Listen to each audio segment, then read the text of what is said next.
اعوذ باللہ من الشیطان اللعین الرجیم بسم اللہ الرحمن الرحیم رب اشرح لی صدری ویسر لی امری واحلل عقدۃ من لسانی یفقہوا قولی ان اللہ وملائکتہ یصلون علی النبی یا ایہا الذین آمنوا صلوا علیہ وسلموا تسلیما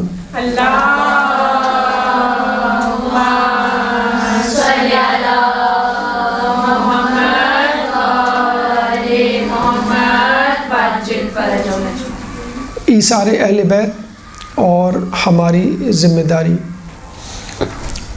ایثار کے عنوان سے یہ بات کہنا ضروری ہے کہ اسلام ایک مکمل ضابطۂ حیات ہے، چنانچہ جہاں وہ حقوق اللہ پر زور دیتا ہوا نظر آتا ہے وہاں پر حقوق الناس بھی کسی کم اہمیت کے حامل نہیں، اور حقوق الناس میں انفاق فی سبیل اللہ یا لوگوں کی مدد انتہائی اہم کام ہے کہ جس سے نہ صرف یہ کہ ضرورت مند کی ضرورت پوری ہو جاتی ہے بلکہ معاشرے میں غربت، افلاس، حتیٰ کہ جرائم کا بھی خاتمہ ہو سکتا ہے۔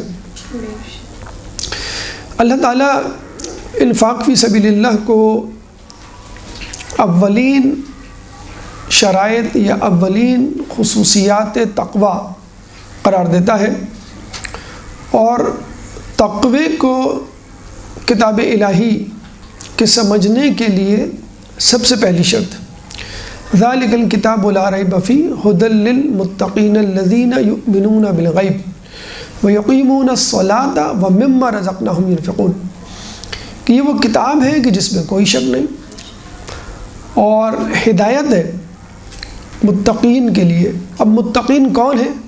نمبر 1 یؤمنون بالغیب، جو کہ غیب پر ایمان رکھتے ہیں۔ اس کے بعد وہ یقیمون الصلاۃ، نمبر 2 جو نماز قائم کرتے ہیں۔ نمبر 3 ومما رزقناہم ینفقون، اور جو کچھ ہم نے ان کو دیا ہے اس پہ سے خرچ کرتے ہیں۔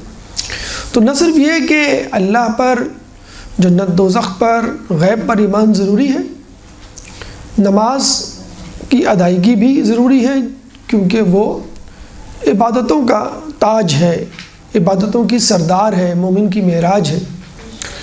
اور اس کے بعد رزق میں سے خرچ کرنا کہ جو اللہ نے آپ کو دیا ہے، یعنی اللہ تعالیٰ توحید اور عقائد کے ساتھ ساتھ عملی مظاہر پر بھی یقین رکھتا ہے، اور اس کے ساتھ ساتھ وہ لوگوں کی دنیاوی ضروریات سے غافل نہیں ہے، چنانچہ وہ لوگوں کو اس بات کی تاکید کرتا ہے کہ آپ لوگوں پر، دوسرے لوگوں پر، یعنی جو غریب ہیں، ضرورت مند ہیں، ان پہ خرچ کریں۔ اور یہ بھی واضح کر دیتا ہے کہ میں وہ مال نہیں کہہ رہا کہ جو تم سمجھتے ہو کہ تم نے خود اپنے طور پر حاصل کیا ہے، دراصل یہ تو اللہ کا دیا ہوا ہے۔ وَمِمَّا رَزَقْنَاهُمْ يُنْفِقُونَ، یعنی جو رزق ہم نے ان کو دیا ہے اس میں سے خرچ کرتے ہیں۔ اب یہ حقیقت ہے کہ انسان جب لوگوں پہ خرچ کرتا ہے تو مختلف انسان مختلف حالات میں مختلف صورتحال سے دوچار ہوتے ہیں۔ بسا اوقات آپ کے پاس اضافی مال دولت ہوتی ہے جو آپ لوگوں کو دے دیتے ہیں، بعض اوقات تھوڑا بہت خرچ کرنے سے آپ کے مال پہ کوئی اثر نہیں پڑتا، لیکن ایک صورتحال ایسی آتی ہے کہ جب مکمل طور پر آپ کو کسی چیز کی حاجت، ضرورت ہوتی ہے جس پر آپ کی زندگی کا بلکہ موت و حیات کی کشمکش کا دار و مدار ہوتا ہے۔ اس صورتحال میں آپ اپنی ضرورت میں سے کسی کو وہ چیز دے دیں اور خود پریشانی سے، مرض سے، مفلسی سے، بسا اوقات موت سے دوچار ہو جائے، تو یقیناً یہ صفت بہت اعلیٰ صفت ہے جس کو اللہ تعالیٰ نے ایثار سے منقلب کیا ہے یا ایثار سے تعبیر کیا ہے۔ اللہ تعالیٰ سورہ حشر آیت نمبر 9، سورہ حشر قرآن کا 59واں سورہ ہے، چیپٹر 59 ورس نمبر 9، وَيُؤْثِرُونَ عَلَىٰ أَنفُسِهِمْ وَلَوْ كَانَ بِهِمْ خَصَاصَةٌ، اور وہ لوگوں پر اپنے نفس کو ایثار کر دیتے ہیں چاہے ان کو اس کی کتنی ہی ضرورت کیوں نہ ہو۔ یہ آیت جو سورہ حشر کی 59ویں آیت ہے، اس بارے میں بہت سارے شان نزول مختلف کتابوں میں وارد ہوئے۔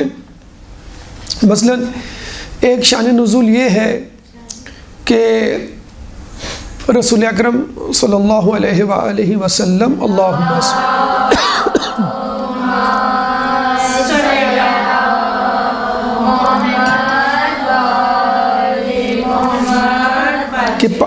کے پاس کسی نے گوسفند یعنی بھیڑ کا گوشت بھنا ہوا بھیجا، حالانکہ رسول کے گھر والے بھوکے تھے، لیکن ان کو علم تھا کہ ہمارے سامنے والے، ہمارے پڑوس والے بھی بھوکے ہیں، چنانچہ رسول اللہ نے پورا گوشت، پورا کا پورا بھیڑ اپنے پڑوس میں بھجوا دیا۔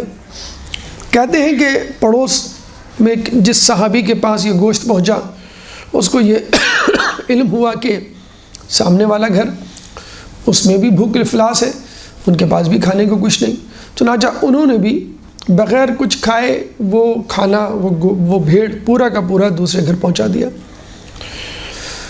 ان کے پاس یہ پہنچا تو ان کو پتہ چلا کہ نہیں، سامنے والا پڑوس کا گھر وہ بھی بھوکا ہے۔ کہتے ہیں کہ اس طرح 7 گھروں تک یہ گوسفند، یہ بھیڑ بھنا ہوا یا گوشت پہنچا، اور کچھ روایتوں میں ہے کہ گھوم کے واپس خود رسول کے پاس آ گیا۔ تو یہ ہے ایثار کہ آپ کے خود گھر میں کھانے کے بھوک کے لالے پڑے ہوئے اور آپ جو ہے وہ سارا کا سارا کسی کو دے دے رہے ہیں۔ تو رسول کے اصحاب ایثار کی منزل پر فائز، جس کے بعد یہ قرآن کی آیت نازل ہوئی۔ ایک شان نزول یہ ہے کہ جنگ احد میں کچھ سپاہی زخمی حالت میں پڑے ہوئے تھے اور اپنی آخری سانس لے رہے تھے۔ ایک گلاس یا ایک کوزے میں پانی تھا جو ایک آدمی کے لیے کافی تھا، چنانچہ سب سے جو قریب سپاہی تھا اس کو یہ پانی دیا گیا، لیکن اس نے پانی پینے سے پہلے کہا کہ میرے سامنے والا بھی پیاسا ہے، تم یہ پانی اس کو دے دو۔ جب اس کے پاس گئے تو اس پیاسے نے کہا کہ نہیں، میرے سامنے والا فلاں جگہ پہ پڑا ہوا سپاہی بھی پیاسا ہے، تم یہ پانی اس کو دے دو۔ تو کہتے ہیں کہ اس طرح پانی 1 2 3 4 5 چھٹے بلکہ 7ویں شخص کے پاس گیا تو 7واں شخص مر چکا تھا، یعنی شہید ہو چکا تھا۔ تو وہ دوبارہ پانی پہلے والے شخص کے پاس لایا گیا، پتہ چلا کہ وہ پہلا والا شخص بھی جام شہادت نوش کر چکا۔ دوسرے کے پاس گئے، وہ بھی شہادت کے اعلیٰ درجے پر فائز ہو چکا تھا۔ پھر تیسرا، چوتھا، 5واں، 6واں، 7واں، 7 کے 7 شہید بغیر پانی پیے اس دنیا سے رخصت ہو گئے۔ تو آپ دیکھیے بالکل آخری وقت ہے، نزا کا عالم ہے، ایک گلاس پانی آپ کی جان بچا سکتا ہے، لیکن سامنے ایک سپاہی آپ ہی کی طرح پیاس کی شدت سے جاں بلب ہے اور آپ پانی اس کو دے دیتے ہیں۔ تو یہ بھی ایثار کی ایک بہت بڑی مثال، بہت اہم مثال۔ ایک اور شان نزول اس آیت سورہ حشر کا۔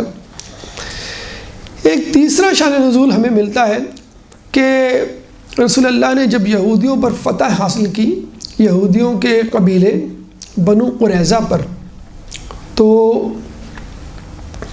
فتح حاصل کرنے کے بعد جو مال غنیمت ان کے ہاتھ آیا تو وہ تقسیم کرنے کا جب وقت آیا تو ان کے سامنے انصار اور مہاجرین دونوں تھے، لیکن جیسا کہ آپ کو معلوم ہے کہ مہاجرین زیادہ پریشان حال تھے، کیونکہ وہ تمام گھر بار، سامان، مال و متاع، مویشی، جائیداد مکے میں چھوڑ کر آئے تھے اور ان کے پاس کچھ بھی نہیں تھا۔ تو رسول اللہ نے انصار کو آپشن دیا، حکم نہیں دیا، مشورہ دیا، آپشن دیا کہ چاہو تو مال غنیمت سے تم بھی رکھو، مہاجر بھی رکھے، چاہو تو اپنے گھر، جائیداد اور سامان میں تم تصرف کرو، یا چاہو تو اس کو تقسیم کر دو۔ لیکن جسے کہتے ہیں کہ انصار نے یہ آواز تو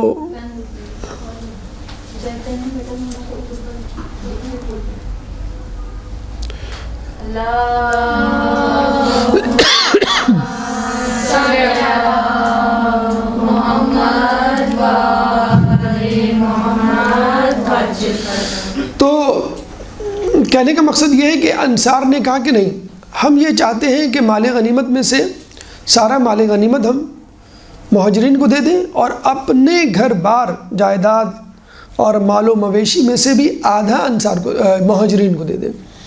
تو یہ بھی ایک بہت بڑی ایثار کی مثال تھی، اور واقعی انصار نے نہ صرف یہ کہ پہلے دعوت اسلامی پر لبیک کہہ کر رسول اللہ اور مہاجرین کو ایک محفوظ مقام عطا کیا مدینہ کی صورت میں، اور پھر اپنی جائیدادوں کو جسے کہتے ہیں تقسیم کیا اور رسول اور انصار کے حوالے کیا۔ یہ بھی ایک بہت بڑا کام ہے۔ بلکہ ہمیں ایک جگہ یہ بھی ملتا ہے کہ ایک دفعہ مال غنیمت میں جب تقسیم ہوئی بعد کے دور میں، تو کچھ انصاریوں کو شک ہوا کہ شاید تقسیم صحیح نہیں ہو سکی، تو رسول اللہ نے ان کو دوبارہ سمجھایا، اور پھر آخر میں یہ کہا، جب جسے کہتے ہیں کہ آخری دلیل دینی تھی ان کو قائل کرنے کے لیے، تو کہا کہ کیا تم اس بات کو بہتر نہیں سمجھتے کہ لوگ بھیڑ بکریاں لے جائیں اور تم محمد کو؟ تو پھر انہوں نے کہا، وہ کہتے ہیں کہ وہ رو پڑے اور کہا کہ ہمیں بھیڑ بکریاں نہیں چاہیے، آپ چاہیے، آپ کی رضا چاہیے۔ تو یہ اگر انسان انداز فکر رکھے کہ میرا مال جائے تو چلا جائے، مجھے نقصان ہونا ہو تو ہو جائے، لیکن اللہ کا رسول مجھ سے راضی ہو تو مجھے اس مال کے جانے کی فکر نہیں۔ بلکہ ہمیں روایت میں یہ بھی ملتا ہے کہ اگر کوئی حق پر ہونے کے باوجود اپنی بے عزتی برداشت کر لے تو قیامت میں وہ عزت مجھ سے لے لے۔ ہو سکتا ہے بعض اوقات آپ کا حق بنتا ہے، دکاندار یا گھر میں کسی مسئلے پر لوگ آپ کا حق غصب کر لیتے ہیں اور آپ کی بے عزتی بھی ہوتی ہے، تو آپ اپنی عزت کی خاطر جھگڑے سے دور ہونے کے لیے اپنا حق چھوڑ دیتے ہیں، حالانکہ آپ کو معلوم ہوتا ہے سراسر ناانصافی ہے۔ تو آپ یہ نہ سمجھیں کہ بھئی آپ کی بے عزتی ہو گئی، خدا نخواستہ آپ کمزور پڑ گئے یا آپ بزدل ہیں، نہیں، آپ نے جھگڑا ختم کرنے کی خاطر آپ نے کہا کوئی بات نہیں۔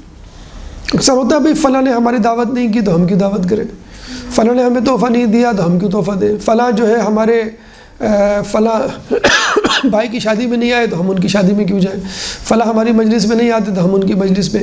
تو ایک ادلا بدلا انتقامی کارروائی والی صورتحال ہوتی ہے، اور عزت پہ بات آ جاتی ہے کہ ہماری بے عزتی ہوگی کہ وہ تو نہ آئیں اور ہم ان کے پاس جایا کریں، کیا ہم ان سے چھوٹے؟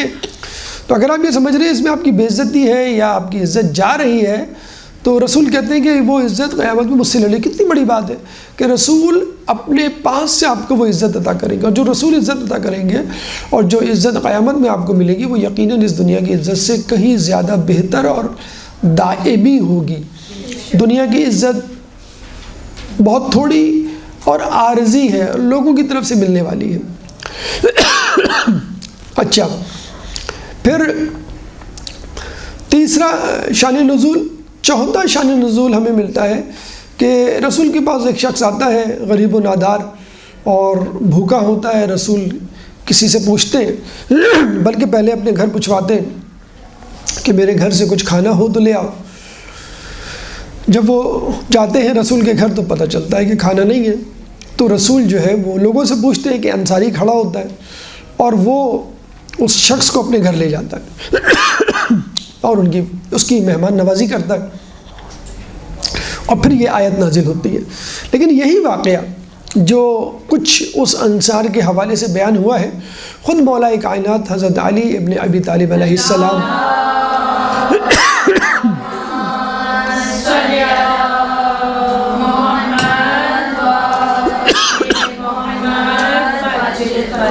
سے بھی ملتا ہے کہ مولا علی اس شخص کو اپنے گھر لے جاتے ہیں، بی بی سے پوچھتے ہیں تو وہ کہتی ہے ایک ہی آدمی کا کھانا ہے جو میں نے حسن و حسین کے لیے بچا کے رکھا ہے، یعنی ایک آدمی کا کھانا یا 2 بچوں کا۔ تو مولا کہتے ہیں کہ دونوں بچوں کو کسی طرح بہلا پھسلا کے سلا دو اور چراغ گل کر دینا جب ہم کھانا کھائیں۔ تو ایسا ہی کیا گیا۔ تو کہتے ہیں کہ اندھیرے میں مولا علی بس اپنا ہاتھ چلاتے رہے کہ جیسے وہ کھانے میں شریک ہے، اور وہ جو مہمان تھا بھوکا تھا وہ یہ سمجھتا رہا کہ مولا علی بھی ساتھ ساتھ کھا رہے اور پورا کھانا وہ کھا گیا۔ تو اس طرح مولا علی بھی بھوکے رہے، بی بی بھی بھوکی رہی، اور دونوں بچے بھی بھوکے سو گئے۔ جب یہ واپس آئے تو کہتے ہیں کہ اللہ تعالیٰ نے یہ آیت نازل کی وَيُؤْثِرُونَ عَلَىٰ أَنفُسِهِمْ وَلَوْ كَانَ بِهِمْ خَصَاصَةٌ، وہ اپنے نفوس کو دوسروں پر قربان کر دیتے ہیں چاہے خود ان کو اس کی کتنی ہی ضرورت کیوں نہ ہو۔ اپنے نفس کو قربان کرنے کا مطلب ہے کہ آپ کے نفس کو کسی چیز کی خواہش نہیں، خواہش کا مطلب وہ والی خواہش نہیں کہ ہمیں کسی اچھے کھانے کی خواہش ہوتی ہے، اچھے لباس کی، نہیں، ضرورت۔ یہاں پہ خواہش کا مطلب ہوگا ضرورت، اور اپنی ضرورت ہونے کے باوجود آپ اپنے حصے کا کھانا، اپنے حصے کا پانی، اپنے حصے کی کوئی بھی چیز جائیداد کسی کے حوالے کر دیں حالانکہ آپ کو خود اس کی بہت زیادہ ضرورت ہو۔ تو یہ ہے ایثار کا بلند ترین، یعنی انفاق کا بلند ترین مرتبہ جس کو ہم ایثار کہتے ہیں۔ اور یقیناً جو لوگ ایثار سے کام لیتے ہیں وہ سمجھ لیجئے توکل علی اللہ میں سب سے آگے بڑھ جاتے ہیں۔ اب یہاں یہ بات جیسے کہ خود واقعات سے ظاہر ہوا کہ اب ضروری نہیں ہے کہ آپ کے پاس لاکھوں روپے ہو، بہت بڑی جائیداد ہو، مال و متاع ہو، بینک اکاؤنٹ ہو، اور آپ وہ کسی کو دیں اور پھر جو ہے آپ کہیں گے بھی میں نے ایثار کر دیا۔ ایثار سے عموماً لوگ مراد بہت بڑی اماؤنٹ، مقدار کو لیتے ہیں، جیسے کہ ابھی واقعے سے یہ ظاہر ہوا کہ فقط ایک گلاس پانی جو آپ کی جان بچا سکتا ہے اور اپنی جان کی پرواہ کیے بغیر آپ کسی کو دے دیں تو بس آپ ایثار کے بلند درجے تک پہنچ گئے۔ آپ بھوک سے مر رہے ہیں لیکن گھر میں آیا ہوا کھانا آپ کسی کے حوالے کر دیتے ہیں۔ اب یہاں پر یہ بات کہ کتنی مقدار اور کیا دیا جائے، تو اس پہ کوئی لمٹ نہیں ہے، کوئی تخصص نہیں ہے۔ جو بھی چیز جو آپ سمجھتے ہیں کہ میری ضرورت ہے اور وہ آپ دے دیں کسی کو۔ بڑا دلچسپ واقعہ ملتا ہے ہم کو اس سوال کے جواب میں کہ کیا دیا جائے اور کتنا دیا جائے کہ وہ ایثار میں شمار ہو سکے۔ ایک بادشاہ جنگل کی طرف جا رہا تھا، سفر کر رہا تھا، وہ اپنے قافلے والوں سے جو ہے وہ مٹ گیا، چھٹ گیا، بچھڑ گیا۔ اس نے ایک جگہ جا کے جو ہے وہ دستک دی، اور وہاں پہ دستک دینے کی صورت میں ایک ضعیفہ نے دروازہ کھولا۔ بادشاہ نے کہا میں بھوکا ہوں، اور بتایا نہیں کہ وہ بادشاہ ہے، اور کہا کہ میں جو ہوں وہ بھوک سے مر رہا ہوں، اگر کچھ ہے تو مجھے دے دو۔ تو کہتے ہیں کہ اس بڑھیا کے پاس ایک ہی بکری تھی جس کا وہ دودھ پیتی تھی، اور بس اسی سے اپنا گھر کا جو ہے وہ خرچہ سمجھ لے چلاتی تھی۔ اس نے وہ بکری جو ہے وہ کاٹ کے اس بادشاہ کو کھلا دی۔ بادشاہ نے جب بعد میں پوچھا تو پتہ چلا کہ اس کے پاس یہی بکری تھی۔ تو اس نے بادشاہ نے کہا کہ میں فلاں ملک کا بادشاہ ہوں، کبھی تمہارا وہاں سے گزر ہو، کبھی کوئی ضرورت پڑے تو میرے پاس ضرور آنا۔ کچھ عرصے کے بعد بڑھیا کو ضرورت پڑ گئی اور وہ اس بادشاہ کے محل پتے کے مطابق جو ہے ایڈریس کے مطابق پہنچ گئی۔ جب وہاں گئی تو بادشاہ نے بڑے جسے کہتے ہیں کہ شان و شوکت کے ساتھ اس کا استقبال کیا، اور وزیروں سے کہا، پوچھا کہ دیکھو یہ بڑھیا تھی اور ایسا ایسا ہوا تھا، میں جنگل میں اکیلا رہ گیا تھا، یہ اس بڑھیا نے مجھے اپنی بکری کھلا دی جو فقط ایک ہی تھی، اس کے پاس اور کچھ بھی نہیں تھا، تو میں کیا دوں اس کو، کتنی بکریاں دوں، 100 200 یا ہیرے جواہرات کیا دوں تمہارے خیال میں؟ یعنی میں آج اس بکری سے زیادہ اس کو نواز سکتا ہوں۔ تو مختلف وزراء نے مختلف وزیروں نے مختلف مشورے دیے۔ ایک نے یہ کہا کہ میرے خیال میں اگر آپ احسان کے بدلے احسان کرنا چاہتے ہیں اور اس کا مقابلہ کرنا چاہتے ہیں، یعنی جو اس نے آپ کے لیے کیا اس کے برابر آپ اس کے لیے کریں، تو آپ کے لیے ضروری ہے کہ آپ اپنی پوری سلطنت اس بڑھیا کے حوالے کر دیں۔ تو بادشاہ بڑا حیران ہوا کہ بھئی یہ کیسے؟ تو وزیر نے کہا کہ وہ بکری اس کی پوری کل کائنات تھی، پوری کائنات تھی، آج آپ کے پاس آئی ہے، آپ کے پاس جو آپ کی کل کائنات ہے یعنی آپ کی سلطنت آپ کو چاہیے اس کے حوالے کر دیں۔ تو بظاہر تو یہ نظر آتا ہے کہ ایثار کرنے والا شاید اس کے پاس بہت تھوڑا ہے اور غریب ہے، نہیں، ہمیں یہ دیکھنا چاہیے کہ وہ اپنے مال و متاع میں اس کا شیئر کتنا ہے وہ جو دے رہا ہے۔ تو ہم کہیں گے اگر آدمی مثلاً 50,000 روپے کما رہا ہے، وہ 25,000 روپے دے دیتا ہے، تو وہ اسی کے برابر ہے کہ جو مثلاً 1 کروڑ کما رہا ہے اور 50 لاکھ روپے دے دیتا ہے، وہ بھی 50% دے رہا ہے، وہ بھی 50% یا مکمل طور پہ دے رہا ہے، تو اس کا 1 لاکھ اور اس کا 1 کروڑ جو ہے وہ برابر ہوگا۔ تو یہاں پہ یہ دیکھنا چاہیے صورتحال کیا ہے، اور آپ اپنے پورے مال و متاع کا کتنا پرسنٹ، کتنا جز یا کل جو ہے وہ کسی کے حوالے کر رہے ہیں۔ بہرحال کہنے کا مقصد یہ ہے کہ جب آپ ایثار کا مظاہرہ کرتے ہیں تو اس ایثار کے اثرات خود آپ کے ماحول میں، آپ کے معاشرے میں، آپ کے گھر والوں پر بھی اثر انداز ہوتے ہیں۔ یہ مولا علی کا ایثار تھا، اور ظاہر سی بات ہے کہ جب آدمی ایثار سے کام لیتا ہے تو ضروری ہے اس کا گھر والے بھی اس کے ساتھ ہوں۔ ہمارے معاشرے میں دیکھا گیا ہے کہ اگر ایک شخص اپنے بھائی کی مدد کرنا چاہتا ہے مالی، تو بیوی روک دیتی ہے کہ کیا تم ہی رہ گئے ہو، فلاں فلاں فلاں بھی تو صاحب حیثیت ہے، وہ کیوں نہیں مدد کرتے؟ تو یہاں پہ یہ نہیں دیکھنا چاہیے کہ کون کر سکتا ہے یا کون نہیں کر رہا یا کر رہا ہے، آپ کو یہ دیکھنا ہے کہ میں اپنے ضمن میں اپنے طور پہ کیا جو ہے وہ نیکی کما سکتا ہوں۔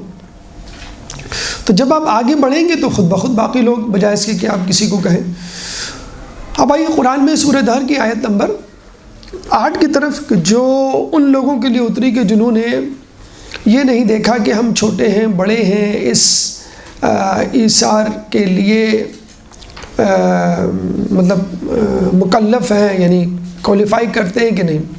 سورہ دہر کی آیت نمبر 8، وَيُطْعِمُونَ الطَّعَامَ عَلَىٰ حُبِّهِ مِسْكِينًا وَيَتِيمًا وَأَسِيرًا، اور وہ لوگ یعنی اہل بیت کی تعریف و توصیف کے ساتھ اللہ تعالیٰ بیان کرتا ہے کہ وہ لوگ اللہ کی محبت میں، اس کی محبت میں علی حبہ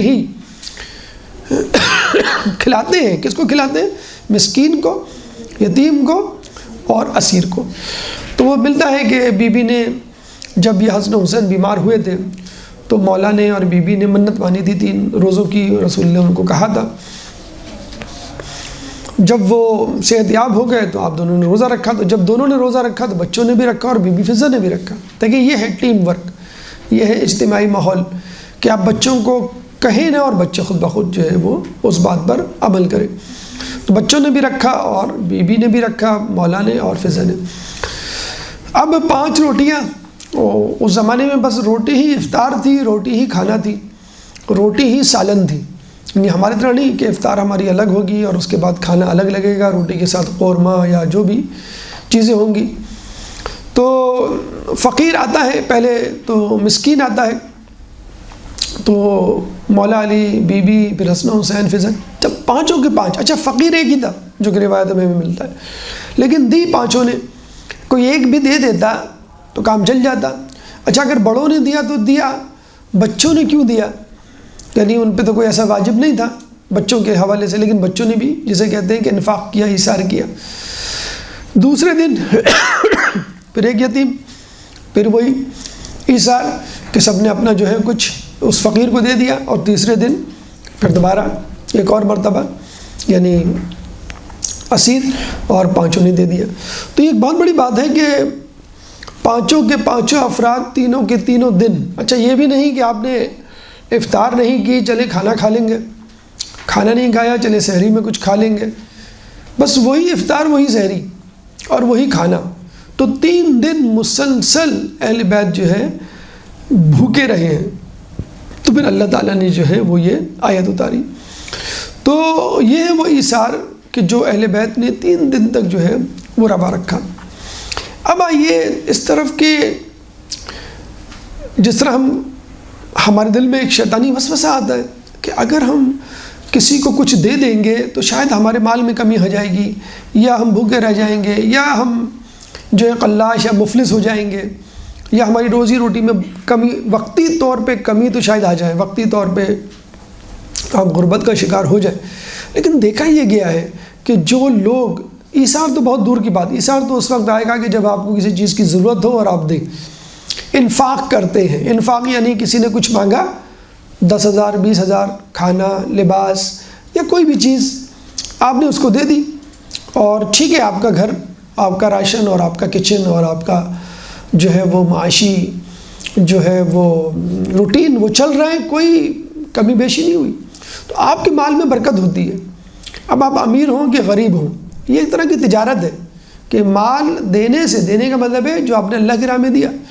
کہتے ہیں نا کہ جو مال آپ نے اپنے اوپر خرچ کیا وہ خرچ ہو جاتا ہے، اور جو مال آپ دوسروں پہ خرچ کرتے ہیں وہ آپ کے ساتھ جاتا ہے، کیونکہ وہ تو اللہ کے لیے آپ نے خرچ کیا، یہ آپ نے آپ کی اپنی ضرورت دی۔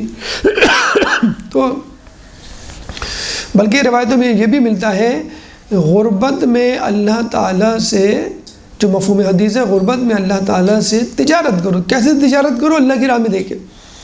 ٹھیک ہے آپ غریب ہیں، آپ 100 روپے 500 روپے کا صدقہ انفاق فی سبیل اللہ برداشت نہیں کر سکتے، 10 روپے 1 روپے جتنا آپ صدقہ دے سکتے ہیں، لیکن آپ دیکھیے گا کہ اس کم ترین صدقے سے اللہ تعالیٰ، کیونکہ اللہ تعالیٰ تو خود قرآن میں کہتا ہے کہ ہم 700 گنا تک دیتے ہیں، تو آپ اندازہ لگا لیجیے اللہ کتنا دے سکتا ہے۔ ایک بڑی دلچسپ اسٹوری میں امریکہ کے ایک بہت ارب پتی کی پڑھ رہا تھا کہ جان ڈی راک فیلر، بہت بڑا رئیس، بہت بڑا امیر، John D Rockefeller, at the age of 25 یعنی فقط 25 سال کی عمر میں اس کی اپنی ذاتی آئل ریفائنری تھی۔ اس زمانے میں 2 صدی پہلے تقریباً اس زمانے میں آئل ریفائنری ہونا وہ بھی اس عمر میں ایک بہت بڑی بات تھی، اور اس زمانے میں صنعتی انقلاب بھی امریکہ میں آیا ہوا تھا، تو امریکہ کو زیادہ ضرورت تھی آئل کی۔ 31 سال میں اس کے پاس امریکہ کی سب سے بڑی آئل ریفائنری آ گئی۔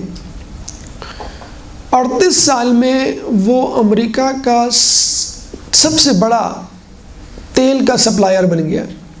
مطلب آپ اس کی جسے کہتے ہیں کہ دولت میں فوراً اضافہ ہوتا رہا، اور وہ امریکہ کا سب سے بڑا یا نمبر 1 جو ہے وہ امیر آدمی بن گیا۔ ایٹ دا ایج آف 53 سال کی عمر میں اس کو ایک بیماری لاحق ہوئی جو کہ لا علاج تھی، اور ڈاکٹروں نے کہہ دیا تھا کہ اب آپ 1 سال سے زیادہ نہیں بچ سکتے۔ تو آپ اندازہ لگا لیے ایک شخص جو ہے دنیا کا امیر ترین آدمی بننے جا رہا ہے، امریکہ میں اس سے زیادہ دولت کسی کے پاس نہیں، اور اس کو کہا جائے کہ اب 1 سال بعد مر جائیں گے، یعنی اب وہ قبر میں کچھ بھی اپنے ساتھ نہیں لے کے جائے گا، کوئی دولت، کیونکہ دولت وہ علاج ہی پہ خرچ کر رہا تھا اور سب سے امیر آدمی تھا، لیکن دولت کسی کام کی نہیں تھی۔ بس اس کو پتہ نہیں کیا سوچی، اس نے اپنے تمام مینیجرز کو، لائرز کو بلایا اور جو ہے وہ یہ وصیت لکھی کہ میری تمام دولت مریضوں پر خرچ کر دی جائے، بجائے اس کے کہ کسی اور کو دیتا۔ اس نے کہا کہ مریضوں پہ خرچ کر دو ابھی سے۔ تو انہوں نے جو ہے وہ اس دولت کو خرچ کرنا شروع کیا، اور وہ اپنی موت کا جو انتظار کرنے لگا۔ لیکن کہتے ہیں کہ جیسے یہ دولت خرچ کرنا ہونا شروع ہوئی، اس کی دولت میں دوبارہ اضافہ ہونا شروع ہو گیا، اور اتفاق کی بات یہ ہے کہ اس بیماری سے بھی اس کو نجات مل گئی۔ کہتے ہیں کہ اسی دوران امریکہ میں ریسرچ ہو رہی تھی اینٹی بایوٹک پہ، تو جو پینسلن اینٹی بایوٹک پہلی مرتبہ جو بنی تھی اینٹی بایوٹک، وہ اسی کے پیسوں سے بنی تھی، جو اب مختلف اینٹی بایوٹکس کا جسے کہتے ہیں کہ پیش خیمہ ثابت ہوئی یا اس سے راہیں کھلی۔ تو اس آدمی کا احسان کہ اس نے ریسرچ کے لیے پیسے دیے، بیماروں کے لیے پیسے دیے، اور پھر وہ بیماری پہ خرچ ہوئے، اور پھر کتنے بیمار صحت یاب ہوئے، کتنے لوگوں کی دعائیں اس کو گئی کہ وہ صحت یاب بھی ہو گیا۔ اس کے بعد وہ پوری دنیا کا سب سے امیر آدمی ایٹ دا ایج آف 58 پوری دنیا کا سب سے امیر آدمی بنا، اور جو شخص 53 میں بیمار ہوا اور اس کو کہا گیا تم 1 سال میں مر جاؤ گے، آپ کو معلوم ہے وہ کب جا کر اس دنیا سے رخصت ہوا؟ 98 سال کی عمر میں۔ تو آپ اندازہ لگا لیجئے کہ 54 میں اس کو مرنا تھا، تو 64 74 84 94 اور 44 44 ایئرس 44 سال اس کی عمر میں اضافہ ہوا، اور دوسرا اس کی دولت میں اضافہ ہوا۔ تو یہ جب ایک آدمی جو کہ نان مسلم ہے اور لوگوں پہ خرچ کرتا ہے، اور اس کے جسے کہتے ہیں ایک دم سے مال میں اضافہ ہوتا ہے، صحتیابی ملتی ہے، تو اس سے آپ اندازہ لگا لیجئے آج کل کے دور میں جو ایک نفسا نفسی کا دور ہے اور معاشی ابتری اپنے عروج پر ہے، مہنگائی، بے روزگاری، اور پھر اب مزید جو اومائکرون اور دیگر اسٹرین حملہ کرنے والے ہیں، پوری دنیا تقریباً خسارے میں اب جانے والی ہے معاشی طور پہ۔ پھر ہمارے جیسے ملک کے لیے اور پریشان کن صورتحال پیدا ہونے والی ہے۔ تو اس ضمن میں ایثار کو یاد رکھیے، اس ضمن میں صورتحال میں صدقے کو یاد رکھیے۔ اپنے آس پاس لوگ جن کی آپ مدد کر سکتے ہیں، ضروری نہیں کہ آپ پورا کا پورا کچھ اہل بیت کی طرح یا اہل بیت کے ماننے والوں انصار کی طرح یا مخلص اصحاب کی طرح سب کچھ دے دیں۔ کچھ جتنا آپ دے سکتے ہیں جس سے آپ کی دولت پر، جس کے آپ کے بینک اکاؤنٹ پر، جس سے آپ کے بینک اکاؤنٹ پہ کوئی فرق نہیں آئے گا۔ ہم نہیں کہہ رہے کہ وہ بڑھیا کی طرح جو بھی تھا ہے آپ کے گھر میں مثلا بکری تھی اس کی آپ بکری دے دیں۔ ان واقعات کو سنانے کا مقصد یہ ہوتا ہے کہ جب لوگ اتنی بڑی قربانی دے سکتے ہیں، اہل بیت تو خیر دے رہے ہیں، لیکن اہل بیت کے چاہنے والے، ماننے والے، مخلص افراد بلکہ نان مسلمز بھی جب دے رہے ہیں، تو کیوں نہیں آپ اور میں کہ جن کو مکمل طور پہ یقین ہے کہ ہماری ایثار کی صفت سے ہماری خود دولت میں اضافہ ہو سکتا ہے، اور جو بلائیں صدقہ دینے سے جاتی ہیں، مثلا موت ہے یا بیماری ہے یا حادثہ ہے، کوئی نقصان ہے، وہ جو ہے وہ رک سکتا ہے۔ تو اللہ تعالیٰ سے دعا ہے کہ اللہ تعالیٰ ہمیں ایثار کی صفت اپنانے کی توفیق عطا فرما۔ اللہ تعالیٰ سے دعا ہے انفاق فی سبیل اللہ کرنے کی توفیق عطا فرما۔ اللہ تعالیٰ سے دعا ہے کہ اہل بیت کی تعلیمات پر عمل کرنے کی توفیق عطا فرما۔ ضرورت مندوں کی حاجات برآری کرنے میں ان کی مدد کرنے کی توفیق عطا فرما۔ جو پریشان حال ہیں ان کی پریشانی کو دور فرما۔ جو بے روزگار ہیں ان کو رزق حلال عطا فرما۔ جو رزق حلال کما رہے ہیں ان کے رزق حلال میں برکت عطا فرما۔ جو مقروض ہیں ان کے قرضوں کو ادا فرما۔ جو زندان میں ہیں ان کو رہائی عطا فرما۔ جو سفر میں ہیں ان کو منزل عطا فرما۔ جو گمشدہ ہیں ان کو ان کے پیاروں سے ملا۔ کرونا جیسی متعدی بیماری سے ہم سب کو محفوظ فرما۔ مسلمان دنیا میں جہاں جہاں ظلم و ستم کا نشانہ بنے ہوئے ان سے ظلم و ستم کو دور فرما۔ امام کے ظہور میں تعجیل فرما۔ ہمیں ان کے انصار و اعوان میں شامل فرما۔ ربنا تقبل منا انک انت السمیع العلیم وتب علینا انک انت التواب الرحیم برحمتک یا ارحم الراحمین۔